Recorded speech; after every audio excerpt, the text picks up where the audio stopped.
그때 야곱이 애굽에 곡식이 있음을 보고 아들들에게 이르되 너희는 어찌하여 서로 바라보고만 있느냐? 내가 들은즉 저 애굽에 곡식이 있다 하니 너희는 그리로 가서 거기서 우리를 위하여 싸우라. 그러면 우리가 살고 죽지 아니하리라. 요셉의 형 10사람이 애굽에서 곡식을 사려고 내려갔으나 야곱이 요셉의 아우 베냐민은 그의 형들과 함께 보내지 아니하였으니 이는 그의 생각에 재난이 그에게 미칠까 두려워함이었더라. 이스라엘의 아들들이 양식 사러 간 자 중에 있으니 가나안 땅에 기근이 있음이라.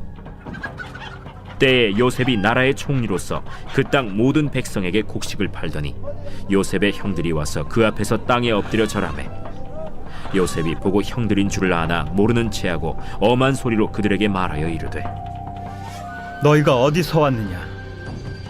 곡물을 사려고 가나안에서 왔나이다. 요셉은 그의 형들을 알아보았으나 그들은 요셉을 알아보지 못하더라. 요셉이 그들에게 대하여 꾼 꿈을 생각하고 그들에게 이르되 너희는 정탐꾼들이라. 이 나라의 틈을 엿보려고 왔느니라.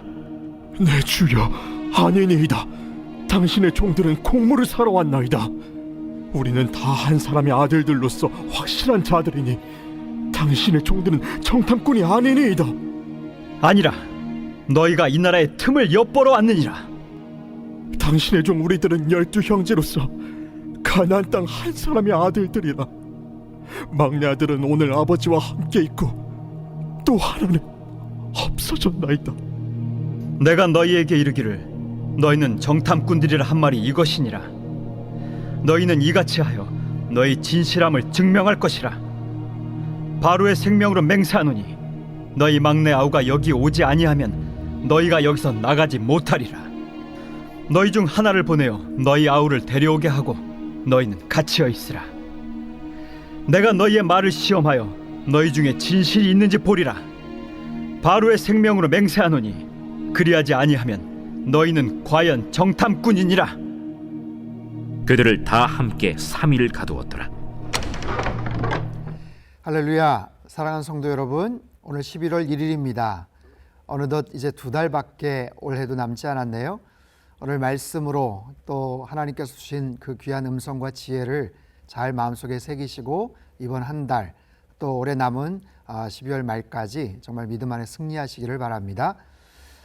애굽뿐만 아니라 그 지역에 임했던 엄청난 기근과 그 가뭄 그리고 그 흉년, 이것이 이제 야곱과 그 형제들이 살던 그 팔레스틴 지역에도 마찬가지로 정말 피해와 어려움을 입히게 되죠.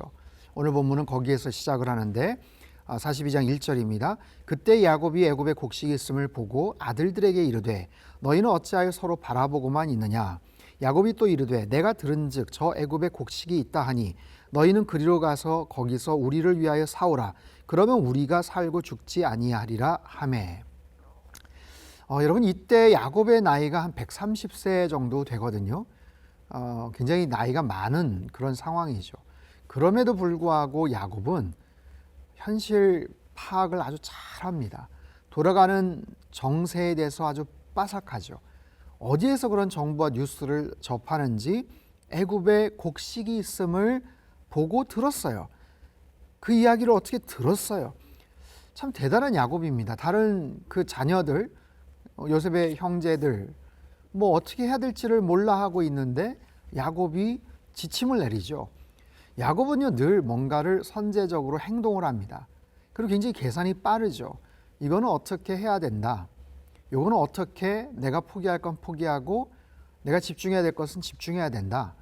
그래서 자기가 원하는 것들은 항상 기어코 얻고야 말았던 그런 야곱. 비록 나이가 지금 꽤 들고 건강도 쇠약해졌겠지만 여전히 그 야곱의 어떤 그런 모습들은 살아있어요. 뭐 부정적인 의미라고 말할 수는 없겠지만 야곱의 어떤 개인적으로 태어난 천성적인 그런 성향이나 기질들은 여전히 살아있더라라는 거예요. 굉장히 자기 주도적인 그런 인생을 살게 되죠.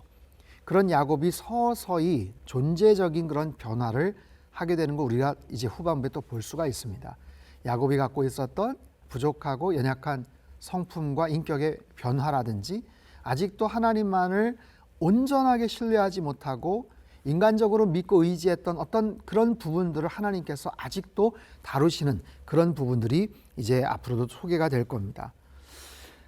3절을 보면요. 요셉의 형 10사람이 애굽에서 곡식을 사려고 내려갔으나 야곱이 요셉의 아우 베냐민은 그의 형들과 함께 보내지 아니하였으니 이는 그의 생각에 재난이 그에게 미칠까 두려워함이었더라. 자녀들을 등 떠밀어서 다 보내죠. 10명의 자녀들을 장성한 자녀들 다 보내지만 베냐민은 보내지 않습니다. 특별하게 아끼고 사랑했던 까닭이기도 했지만 요셉의 일 때문에 그러지 않겠어요?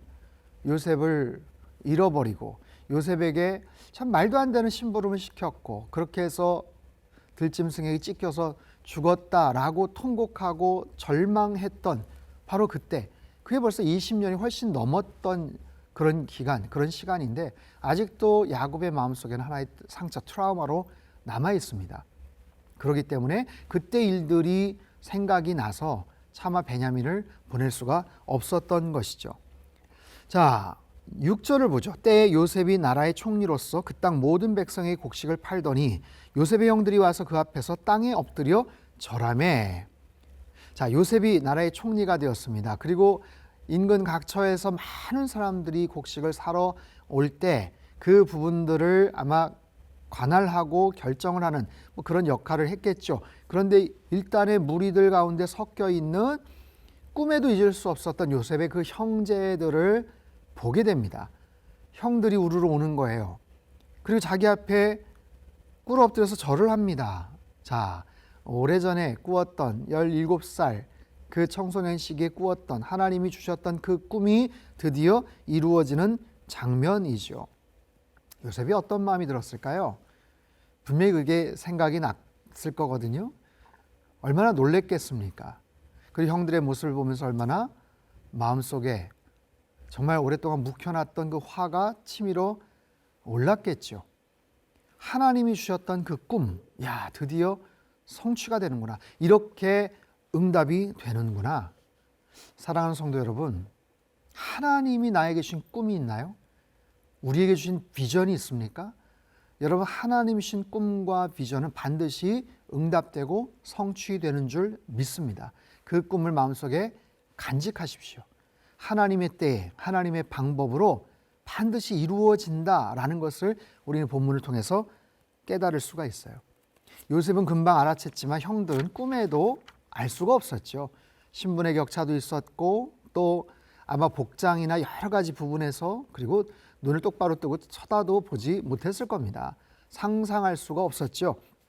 9절입니다. 요셉이 그들에게 대하여 꾼 꿈을 생각하고 오래전에 꿨던 그 꿈을 생각하고 그들에게 이르되 너희는 정탐꾼들이라 이 나라의 틈을 엿보려고 왔느니라. 요셉이요 계속 트집을 잡습니다. 계속해서 정탐꾼, 너희들 정탐꾼이다. 너희들 스파이다. 이 나라의 틈을 엿보려고 왔다. 이 틈이라는 단어, 에르바트라는 이 단어는요, 문자적으로 부끄러움, 벌거벗음 그런 의미를 갖고 있어요. 오래전에 요셉의 옷이 벗겨졌던 그 사건, 정말 거의 벌거벗겨지다시피 해서 끌려갔던 그때 그런 사건, 그 부분을 어떻게 보면 상징하는 바로 그런 단어, 나라의 틈을 엿보려고 왔다 하면서 정탐꾼이라고 계속해서 그들을 압박을 합니다. 그냥 순수히 양식을 구하러 왔다라고 이야기를 함에도 불구하고 계속해서 호구조사도 하고 수상하다, 너희들 정말 이상하다 하면서 계속해서 구체적으로 물어보죠. 11절, 우리는 다 한 사람의 아들들로서 확실한 자들이니 당신의 종들은 정탐꾼이 아니니이다. 지금 10명의 형제들이 왔거든요. 10명이 다 한 집안의 같은 형제다. 뭐 평범하지는 않죠. 하지만 10명, 9명, 7명, 옛날에는 또 많은 자녀들이 있지 않았습니까? 그거 자체가 이상한 건 아닌데 이 형들이 뭐라고 얘기하냐면 우리는 확실한 자들이다. 확실하다라는 것은요 뭐냐면 간사함이 없고 우린 정직한 사람들입니다 라는 뜻이에요. 너희들 정탐하러 왔지, 너희들 스파이지, 너희들 무슨 꿍꿍이가 있어서 왔지 라고 자꾸만 애굽의 최고 통치자가, 총리가 그렇게 자꾸만 추궁을 하니까 아닙니다, 우린 정직한 사람입니다. 정직한 사람들이 아니죠. 그들 마음속에 여러 가지 교활한 생각들이 오갔고, 그리고 아버지에게도 그렇고 자기에게도 그렇고 아무튼 악행을 일삼았던 그 형제들 아닙니까? 그러면서 더 구체적으로 추궁을 하니까 13절, 그들이 이르되 당신의 종 우리들은 12형제로서 가나안 땅 한 사람의 아들들이라. 막내 아들은 오늘 아버지와 함께 있고 또 하나는 없어졌나이다. 여러분 이 부분을 좀 주목하시면 좋겠어요. 막내 아들은 베냐민이죠. 오늘 아버지와 함께 있고, 아하, 아버지가 아직 살아계시는구나. 베냐민이 아버지와 같이 있다고? 여러분 요셉은 여러 가지 감정이 좀 교차됐지만 형들의 모습을 보면서 사실 궁금했던 게 왜 베냐민은 없을까라는 거예요. 왜 그 자리에 베냐민은 없을까? 왜 베냐민을 내버려 두고 왔을까? 베냐민도 어쩌면 나처럼 해코지한 게 아닌가? 이것이 다 근본적인 궁금증입니다.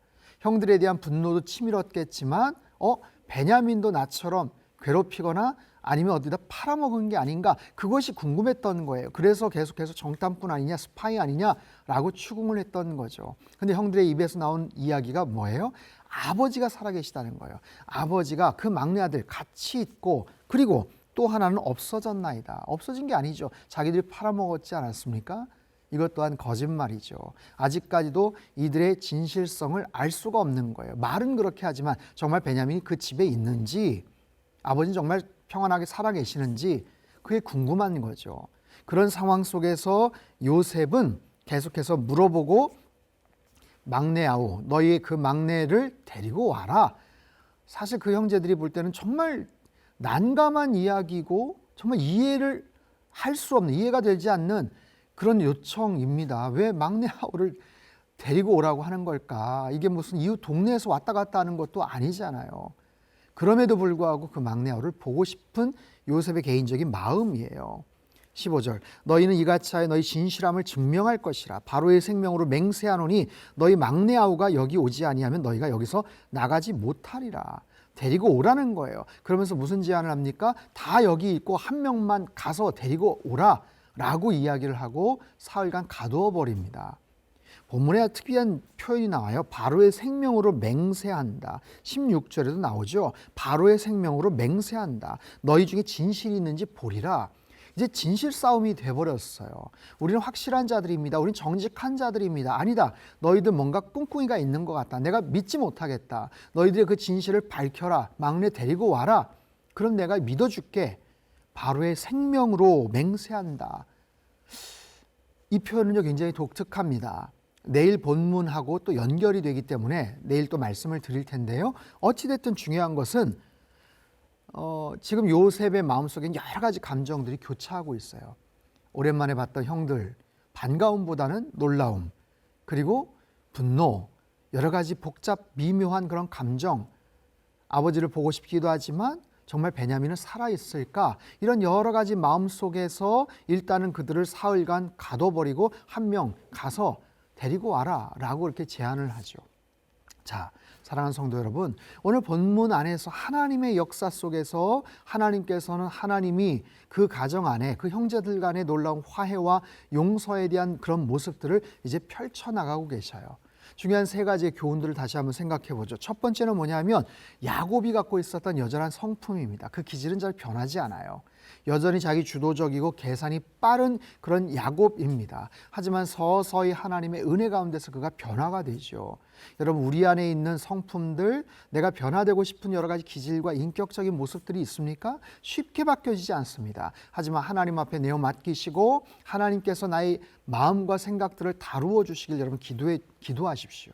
두 번째, 하나님의 꿈을 품고 살아가라는 거예요. 꿈은 반드시 이루어진다. 하나님의 꿈, 하나님의 비전은 반드시 이루어진다. 어떻게 해요? 하나님의 때에. 어떻게 해요? 하나님의 아주 특별한 방법으로 이루어집니다. 꿈을 계속해서 여러분 간직하시고 그 꿈을 소망하며 품고 살아가십시오. 마지막 세 번째, 요셉은 형들을 믿을 수가 없어요. 진실을 믿을 수가 없어요. 자기들은 확실한 자들입니다. 정직한 자들입니다. 라고 말합니다. 믿고 싶어요. 요셉도. 하지만 아직까지 신뢰할 수 없습니다. 여러분, 우리 주변에 정말 믿어야 되는데 믿기 힘든 그런 사람들이 있죠. 어떻게 여러분 하시겠습니까? 요셉은 테스트를 하죠. 정말 지혜로운 방법으로 그런 테스트를 합니다. 사람이 혼자 살 수 없죠. 같이 힘을 합쳐서 서로 맞춰가면서 동역을 할 수밖에 없는 우리들입니다. 하나님께서 우리에게 지혜를 주시기를 원합니다. 요셉의 이야기, 주권적인 하나님의 역사와 그 섭리들을 바라보면서 하나님께서 저와 여러분의 삶을, 우리 가정도 그렇게 인도하시고 그렇게 주장하여 주실 줄 믿습니다. 오늘도 주님 안에서 여러분 승리하시길 주님의 이름으로 축복합니다. 기도하겠습니다. 하나님 아버지, 여전히 남아있는 인간적인 나의 기질과 또 고치고 싶은 그런 여러 가지 모습들이 있다면 끊임없이 하나님 앞에 기도하게 하시고 하나님의 놀라우신 섭리 가운데서 나의 인격과 나의 성품과 나의 기질이 더욱더 하나님께서 기뻐하시는 모습으로 변화될 수 있게 하여 주시옵소서. 하나님의 꿈과 비전들을 가슴속에 꼭 품고 살아가기를 원합니다. 포기하지 않게 하시고 놔버리지 않게 하시고 하나님의 때에 하나님의 방법으로 성취가 되는 이 놀라운 하나님의 꿈들을 날마다 꿈꾸며 이루며 하나님의 영광을 위해 쓰임받으며 살아가는 우리 모든 성도님들 다 되게 축복하여 주옵소서. 존귀하신 예수님의 이름으로 감사하며 기도합나이다. 아멘.